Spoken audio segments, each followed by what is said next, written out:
படமே டிஃபரெண்டா இருக்கு. ஒரு தமிழ் சினிமால புதுசா இருக்கிற மாதிரி இருக்கு. ஏஆர் ரஹ்மான் மாஸ் ப்ரோ வேற லெவல் மியூசியம் பயங்கரமா போட்டுருக்காரு. படத்துல உங்களுக்கு பிடிச்ச சீன் பிடிச்சது எப்படி? கமல் ஆக்டிங்களா இல்ல கமல் ஆக்டிங்களா? நல்லா இருக்கு.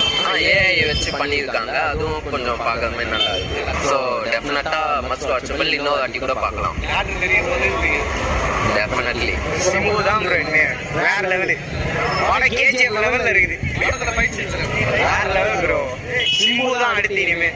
படம் நல்லா இருக்கு. அடுத்தடுத்து சீன் எல்லாம் போயிட்டே இருக்கு. போயிட்டே இருக்கு. படம் முடியல தெரியல.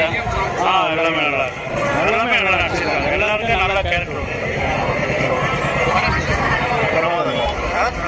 எக்ஸ்பீரியன்ஸ் நல்லா இருக்கும். இந்த மாதிரி தான் படம் எடுக்கணும். நல்லா இருக்கு ப்ரோ. நல்லா இருக்கு ப்ரோ. படம் நல்லா இருக்கு. பாருங்க. எல்லாமே நல்லா தான் கனெக்ட் ஆகுது. சூப்பராக கனெக்ட் ஆகுது. படம் ஒரு ப்ராப்ளம் இல்லை. நல்லா சூப்பராக